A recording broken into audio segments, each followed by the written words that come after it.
दोस्तों, क्या आपने कभी सोचा है कि सीएम योगी एक आईपीएस ऑफिसर को इतनी नीची पोस्ट पर तैनात कर देंगे? जी हां, आपको बता दें कि एक आईपीएस का ऐसा कारनामा सीएम योगी को पता चला कि सीएम योगी ने सबसे पहले तो उसे कॉल करके खूब डांट लगाई। उसके बाद इस एसपी को डायरेक्ट दरोगा बना दिया। आपको बता दें कि दरोगा जस्ट कांस्टेबल से ऊपर की पोस्ट होती है और उस पोस्ट पर इसे एक गाँव के थाने में भेज दिया। दोस्तों, आप सोच रहे होंगे कि आखिर एक आईपीएस ऑफिसर के साथ ऐसा सीएम योगी ने क्यों किया और ये कहाँ का है मामला। ये तमाम चीज़ें आपको डिटेल में बताते हैं, लेकिन आप कमेंट करके इस वीडियो को देखने के बाद ज़रूर बताना कि सीएम योगी ने इसके साथ जो किया वो सही किया या फिर गलत। अब आपको बताते हैं कि सीएम योगी इसे ऊपर की पोस्ट से नीचे की पोस्ट पर क्यों ले आए। इसे आईपीएस ऑफिसर से सीधा दरोगा बनाया। अब आपको डिटेल में बताते हैं। दोस्तों, जैसा कि आप देख सकते हैं कि यह वही वीडियो है जिस वजह से डिप्टी एसपी विद्या किशोर शर्मा को डिमोशन देकर वापस दरोगा बना दिया गया और अब यह वीडियो सोशल मीडिया पर जमकर वायरल हो रहा है। दरअसल 2021 में जब विद्या किशोर शर्मा रामपुर में सीओ के पद पर तैनात थे तो उस समय विद्या किशोर शर्मा के घर का एक वीडियो सामने आया था जिसमें वह एक शख्स से पैसों की लेन देन की बात कर रहे थे। और ऐसे में जब यह मामला काफ़ी बढ़ गया तो यह लखनऊ पहुंचा और बेसिक जांच करने के बाद गृह मंत्रालय ने डिप्टी एसपी विद्या किशोर शर्मा को सस्पेंड कर दिया था। अब आप पहले इस वीडियो को देखिए और फिर हम आपको बताते हैं आगे की डिटेल्स। क्यों ये इस शख्स से पैसों की लेन देन की बात कर रहे हैं और क्या है आखिर पूरा मामला। मेरे पास जो इकट्ठा हुआ है अभी मैं ले आया हूँ और बाकी मुझे थोड़ा सा जैसे कहेंगे मैं आपसे बाहर नहीं। सर कप्तान साहब मुझसे नाराज क्यों हैं? मैं बस इतना कारण जानना चाह रहा हूँ। एक बार कप्तान साहब से कह के देखिए आप सर। मैं पैर पकड़ लूंगा सर। आप क्या सोच रहे हैं कि मैं कहा नहीं हूँ? तो दोस्तों, आपने देखा ना कि कैसे पैसों की लेन देन की बात चल रही है। दरअसल हुआ यह कि आरोपी विद्या किशोर शर्मा की यूपी पुलिस में बहाली दरोगा के तौर पर हुई थी और फिर वह प्रमोशन पाकर डिप्टी एसपी बने, लेकिन उन्होंने इतना घूस खा लिया कि सरकार ने इन्हें फिर से दरोगा बना दिया। यह मामला यूपी का है। डिप्टी एसपी रैंक के अधिकारी विद्या किशोर शर्मा पर 2021 में घूसखोरी के आरोप लगे थे, जिसके बाद जांच हुई और जब इनका वीडियो वायरल हुआ तो सीएम योगी ने सीओ साहब से डिमोट करके सीधा दरोगा बना दिया। वर्तमान में विद्या किशोर शर्मा जालौन में डिप्टी एसपी के पद पर पीटीसी में तैनात हैं। पर अब आते हैं उस कहानी पर जिसके बाद डिप्टी एसपी को फिर से दरोगा बना दिया गया है। जैसा कि आप इस वीडियो में साफ साफ देख सकते हैं कि इसमें विद्या किशोर शर्मा पैसे लेकर ऊपर तक पहुंचाने की बात कर रहे हैं। दरअसल 2021 में रामपुर में एक अस्पताल संचालक पर एक महिला ने अपने साथ गलत काम होने के लिए मुकदमा दर्ज करवाया था, जिसके बाद अस्पताल संचालक के खिलाफ शिकायत दर्ज कर ली गई थी। इस दौरान अस्पताल संचालक ने अपनी बेगुनाही के कई सारे सबूत पुलिस के सामने पेश किए, लेकिन पुलिस ने उन सबूतों को दरकिनार करते हुए उस संचालक से मदद करने के नाम पर घूसखोरी की लगातार मांग करते रहे और इसी मामले में विद्या किशोर शर्मा ने उस अस्पताल संचालक से इस मामले को रफा दफा करने के लिए पूरे 5 लाख की मांग की। और जैसा कि आप इस वीडियो में देख सकते हैं कि कैसे अस्पताल संचालक उनके सामने रिक्वेस्ट कर रहा है कि वह कम पैसों में मान जाए क्योंकि उनके पास देने के लिए ज़्यादा पैसे नहीं हैं, लेकिन इसके बावजूद भी विद्या किशोर शर्मा लगातार उनसे ज़्यादा पैसों की डिमांड कर रहे हैं।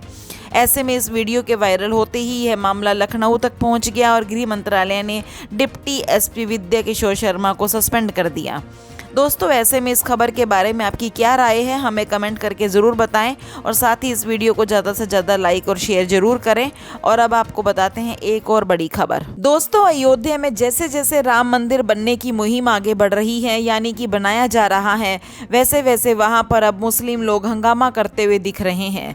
दोस्तों, अभी हाल ही में मुस्लिम पहले अयोध्या में मुस्लिम फाउंडेशन के साथ में और भारत के अन्य पार्ट्स हैं जहाँ पर उन्होंने योगी की पूजा की, मंदिर में पूजा की, लेकिन कुछ कट्टर मुस्लिम भी हैं दोस्तों जिन्होंने अयोध्या में घुसकर राम नाम पर हंगामा शुरू कर दिया है दोस्तों, और उन्होंने उस एरिया में दुकान देने से भी मना कर दिया है। लेकिन अब इन सब के बीच सीएम योगी ने जो फैसला दिया है ना दोस्तों, वह सबको चौंका देगा। आपको बता दें कि अब सीधा बुलडोजर चलने जा रहा है इन मुस्लिमों की दुकानों पर, घरों पर जो राम मंदिर के आसपास की जमीन खाली नहीं कर रहे हैं और स्पेस जनरेट नहीं होने दे रहे हैं। आखिर क्या है पूरा मामला और अयोध्या में मुस्लिम लोग हंगामा क्यों कर रहे हैं, यह आप सब भी जानने के लिए इच्छुक होंगे। तब हम आपको इन्हीं सब बातों के बारे में डिटेल में बताते हैं। दोस्तों, ये ऐसे मुस्लिम हैं जिन्होंने राम मंदिर के आसपास घर बना रखे हैं और उस जमीन को जहां पर उनके घर हैं उन्हें सरकार अधिग्रहण करना चाहता है, क्योंकि वहां पर टूरिस्ट लोगों को किसी भी तरह की आने जाने में दिक्कत ना हो, ना ही कोई परेशानी हो। इसलिए सरकार पर्याप्त जगह ढूंढ रही थी, लेकिन यह मुस्लिम बिल्कुल भी हटने के लिए तैयार नहीं थे। उनका अभी भी यह मानना है कि यहाँ पर बाबरी मस्जिद का अंश है और वह नहीं हटेंगे यहाँ से। दोस्तों, लेकिन आपकी क्या राय है कि योगी सरकार का जो कदम है बुलडोज़र चलाने का उन कट्टर मुस्लिमों को घरों पर, यह सही कदम है या गलत? आप कमेंट करके ज़रूर बताइए। दरअसल भव्य राम मंदिर के निर्माण के बाद वहां की मेन सड़क को चौड़ा करने का फैसला सरकार ने किया था, ताकि वहां आने वाले श्रद्धालुओं और टूरिस्टों को किसी भी तरह की परेशानी का सामना ना करना पड़े। ऐसे में सरकार ने काफ़ी पहले से ही इन सभी घरों और दुकान वालों को नोटिस जारी कर दिया था कि जल्दी ही इनको अपने घर और दुकान खाली करने पड़ेंगे, क्योंकि यहाँ से सभी घरों और दुकानों को हटाकर इस रास्ते को साफ करना था। लेकिन यह लोग काफ़ी समय से सरकार की बात को नहीं सुन रहे थे और उनकी बात को टाले जा रहे थे। ऐसे में जहां सरकार उनको बार बार समय दे रही थी, तब भी यह लोग इस जगह को खाली करने के लिए तैयार नहीं हो रहे थे और सरकार द्वारा दिए गए समय को भी आगे बढ़ाया जा रहा था। इस दौरान आखिरी बातचीत में सरकार ने इनको दिवाली तक का समय दिया था, लेकिन तब भी इन्होंने अपने घर और दुकान खाली नहीं किए। और ऐसी बात नहीं है कि इनसे ज़बरदस्ती जगह और दुकान खाली करवाई जा रही हो या इनको इसके बदले कुछ ना दिया गया हो, बल्कि सरकार की तरफ से जगह खाली करने के लिए इन लोगों को अच्छा खासा मुआवजा भी पहले ही मिल चुका है, लेकिन तब भी यह लोग इस जगह को खाली नहीं कर रहे थे। ऐसे में योगी सरकार का गुस्सा उन लोगों पर भड़क गया और समय के पूरा हो जाने पर सरकार ने वहां मौजूद सभी घरों और दुकानों पर बुलडोज़र चलवा दिया, जिनमें कई घरों को बुलडोज़र द्वारा ध्वस्त कर दिया गया। ऐसा करके सरकार ने यह साबित कर दिया है कि राम काज में जो भी इंसान सरकार के आड़े आएगा उनके खिलाफ इसी तरह का एक्शन लिया जाएगा।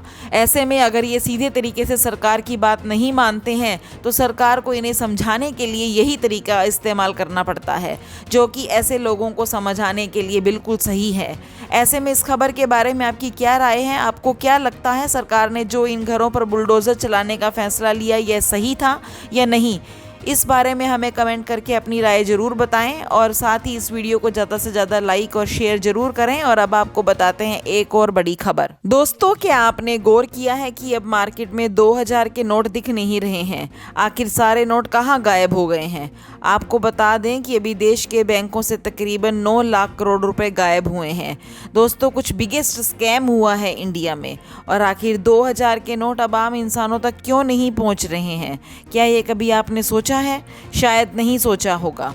तो आइए अब आपको डिटेल में बताते हैं कि आखिर देश के बैंकों से कहां गायब हो रहे हैं तकरीबन 9.5 लाख करोड़ रुपए और अब 2000 के नोट मिलने क्यों बंद हो गए हैं।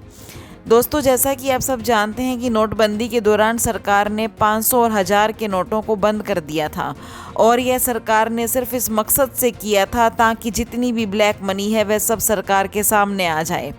लेकिन सरकार इसमें काफ़ी ज़्यादा कामयाब नहीं हो पाई, क्योंकि लोगों ने बैंक में अपने पैसे डिपॉजिट करके अपने पैसों को वापस बचा लिया था और जिन लोगों के अकाउंट में पैसे नहीं थे उनके अकाउंट में अपने ज़्यादा पैसे जमा करवाकर वह सरकार की नज़रों में आने से बच गए थे। लेकिन इसके बाद जैसे ही 2000 नोटों की छपाई होने लगी, तब यह लोग ज़्यादा से ज़्यादा 2000 के नोटों का इस्तेमाल ब्लैक मनी के तौर पर करने लगे, जिस वजह से 2000 के नोट धीरे धीरे मार्केट में से गायब होने लगे। दोस्तों, आरबीआई के डाटा के मुताबिक साल 2019 में 1 लाख रुपए के नोटों में 2000 के नोटों की संख्या 32,910 रुपये होती थी, जो कि मार्च 2021 तक घटकर 24,510 रुपये ही रह गई और 30 लाख करोड़ रुपए के कुल सर्कुलेशन में 2000 के नोटों का मूल्य 2019 में 6,58,000 करोड़ था, जो कि एक साल बाद 2020 में यह घटकर 4,90,000 करोड़ ही रह गया। ऐसे में जानकारों का कहना है कि यह भी संभव है कि 2000 के नोटों की जमाखोरी हो रही है, क्योंकि आरबीआई हर 5 सालों में नए नोट छापता है और उस दौरान पुराने नोटों को नष्ट कर दिया जाता है। लेकिन इस बार जितने नोट एसबीआई में छापे थे उतने नोट आरबीआई तक वापस नहीं आए और ना ही यह मार्केट में मौजूद हैं। आपको बता दें, बड़े मूल्य वाले नोटों पर छपाई का खर्च भी ज़्यादा आता है। ऐसे में इन नोटों की छपाई भी कम की जा रही है और सरकार को आशंका थी कि 2000 के नोटों में काला धन जमा करना ज़्यादा आसान है और इसके चलते ही 2000 के नोट धीरे धीरे कम कर दिए गए। हालांकि आधिकारिक तौर पर सरकार ने इस बारे में कुछ नहीं बताया है, लेकिन आप देख सकते हैं कि हाल ही में जब बड़े बड़े नेताओं के घर पर रेड पड़ी तो उस दौरान 2000 के कई सारी ब्लैक मनी उनके घर से बरामद हुई थी और ऐसे ही 2000 के नोट अभी भी कम हैं, यानी कि वह ब्लैक मनी के तौर पर कहीं ना कहीं इस्तेमाल किए जा रहे हैं, जिस वजह से अब एटीएम में भी 2000 रुपये के नोट नहीं डाले जा रहे हैं। और सूत्रों का यह भी कहना है कि एटीएम में धीरे धीरे 2000 के नोट वाले बॉक्स की जगह 500 के नोट वाला बॉक्स लगाया जा रहा है।